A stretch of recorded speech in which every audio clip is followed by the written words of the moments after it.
안녕하세요. 셀코TV 서재걸의 그린병원입니다.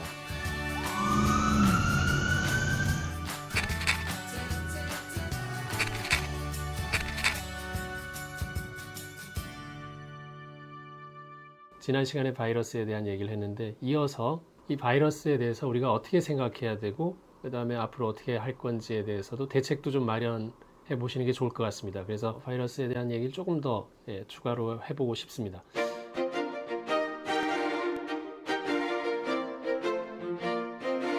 저희가 개인 위생과 공공 위생을 다 생각해야 된다. 지금은 나 혼자 잘 살아서도 안 된다. 옆 사람이 옮기면 나도 어쩔 수가 없으니까 이제 그런 얘기들을 좀 드렸었는데, 그걸 좀 비유적으로 설명을 드리면, 내 몸은 하나다라는 말이 있는데, 내 몸은 하나다라는 뜻이 두 가지가 있다고 생각이 듭니다. 하나는 내 몸은 한 개뿐이다. 두 번째는 내 몸은 하나로 연결되어 있다. 지금은 한 개뿐이다 보다 더 중요한 건 연결되어 있다가 더 중요하거든요. 그래서 공공위생이 중요하고, 내가 망하면 쟤도 망한다, 내가 살면 쟤도 산다, 이런 개념으로 이 바이러스를 대처하는 게 좋고, 이렇게 확산력이 크고 전염력이 큰 바이러스가 지나가더라도 그 다음부터도 이제는 조금 더 공공위생을, 더불어 사는 세상에 대한 고민들을 해보면서 면역을 같이 키워나가는 그런 고민들을 하는 좋은 기회로 삼는 게 좋겠다, 이런 생각이 듭니다. 보통 암 경험자라는 말을 쓰는데, 암을 이기고 지금 생존해 있는 자를 나 암 경험했어, 그 암 경험자라고 얘기를 하거든요. 그래서 매년 20만 명이 넘는 사람이 우리나라에서 암이 진단을 받고, 결국 한 150만 명 정도가 암 경험자로 지금 남아 있고, 또 암 환자 중 10명 중 7명은 암에서 치유가 되고 있고, 그래서 또 그 치유가 다 되고 있는 거를 너무 쉽게 이제 맹신을 했는지, 그 암 환자 중 4명 중에 1명은 아직도 술을 먹고 있고, 그 10명 중에 1명은 아직도 담배를 피고 있다는 연구 결과가 있습니다. 그래서 어찌됐건 이 바이러스에서 같이 살아남으면, 다른 말로 우리가 생존해서 유경험자라는 표현을 쓸 수 있기 때문에, 유경험자로 남기 위해서는 나의 위생도 중요하지만 상대방의 위생도 굉장히 중요하다는 거 기억했으면 좋겠습니다.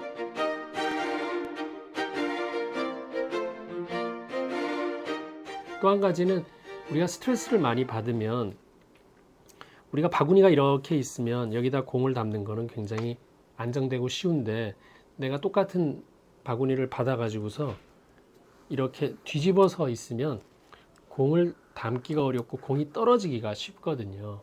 그래서 우리는 똑같은 바구니를 받아 놓고서 내가 어떻게 배치하고 하는 거냐에 따라서 결과가 다를 수 있고 불안해할 수 있기 때문에, 결국은 내가 안정된 어떤 그런 환경을 만들어 놓는 게 면역에서도 굉장히 중요하다, 이렇게 볼 수 있고요.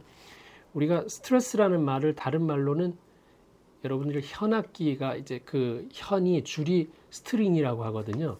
그 현악기가 스트링이 아주 탱탱하게 탄력 있게 잘 유지가 되려면 두 점이 꼭 필요해요.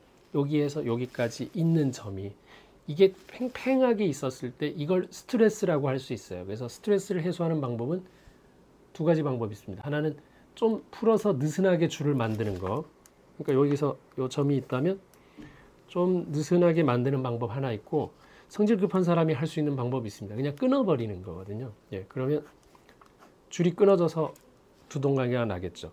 근데 우리가 이런 급하게 대응하는 방법도 중요하지만, 조금 풀어놓는 거, 이걸 평소에 스트레스를 이기는 방법으로 생각하신다면 지금이 아마 그걸 해야 되지 않을까. 너무 두려워하지 마시고 조금 팽팽했던 걸 느슨하게 만드는 거, 이런 것들을 꼭 하셨으면 좋겠다, 이렇게 생각을 해보고요. 장과 뇌가 있는데, 우리 몸에서 산소를 소비하고 있는 곳의 4분의 1, 25%는 장에서 소모를 하고 있고, 또 25%는 뇌에서 소모를 하고 있어요. 그럼 나머지 장기는 50%로 다 나눠서 소모를 해요. 그러니까 장과 뇌는 굉장히 큰 소모하는 조직이죠. 근데 우리가 이제 스트레스를 받고 면역 활동을 하게 되고 바이러스가 들어오고 하는데, 이 면역 활동의 70% 어디 있다고 말씀드렸나요? 장에 있거든요. 장에 있거든요. 장에 유익한 균이 있고, 또 장 점막에서 이 여러 가지 면역 물질들이 만들어지고 하는 것들이 장에 있으니까, 장은 어쩔 수 없이 일을 하게 되니까 25%를 산소 소모를 하겠죠.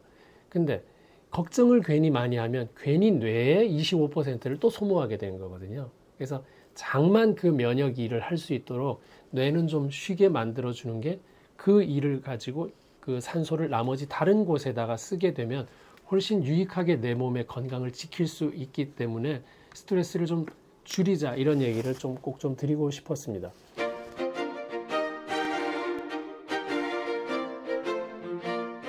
지금 제일 문제가 되는 경우는 아무래도 나이가 드신 분들, 또 그리고 어떤 질환을 갖고 계신 분들, 당뇨다, 고지혈이다, 아니면 고혈압이다, 비만이다, 또 지금 좀 누워서 활동을 못 하시는 분들은 위험하죠. 그래서 그런 분들이 오히려 이런 그 위험성에도 노출되어 있기 때문에 평소 습관들, 너무 안 움직이는 분들은 그래도 조금 움직이셔야 되겠고, 평소에 면역 관리에 대해서 음식을 너무 못 드시면 밥이 안 들어가면 죽 형태라도 꼭 드시고 끼니를 그냥 넘겨버리는 이런 일들은 없도록 평소 관리를 잘 하셔야지.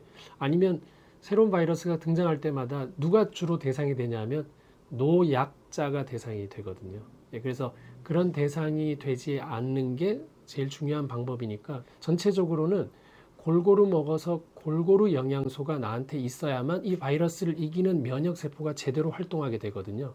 그러니까 부족하다고 생각하는 부분들은 어떤 방법을 동원해서라도 안전하게 채우시는 게 좋으니까, 그 중에 비타민도 있고 미네랄도 있고 다양한 뭐 여러 가지 영양 물질들은 있다, 이렇게 이해하시면 좋겠습니다. 그리고 우리가 면역을 얘기할 때 또 한 가지 중요한 게 있는데, 설탕 같은 단 음식을 먹으면 우리 몸의 혈당이 확 올라갔다가 확 떨어지는 이런 이 차이가 굉장히 크게 나타나게 되거든요. 예. 근데 우리가 천천히 올리는 좀 맛없는 건강에만 좋은 그런 당분들은 살짝 올라갔다가 살짝 내려가서 큰 차이가 별로 없어요. 그래서 우리가 이 차이가 큰 걸 스트레스로 여기기 때문에 너무 당분에 의존하고 있는 것 자체도 내 몸은 스트레스다라고 생각할 수 있거든요. 그래서 오히려 이럴 때에 식이섬유가 풍부한 채소, 또 과일들을 드시면서 이 스트레스를 몸이 덜 받을 수 있도록 만드는 것도 굉장히 중요한 방법이라고 할 수 있겠습니다.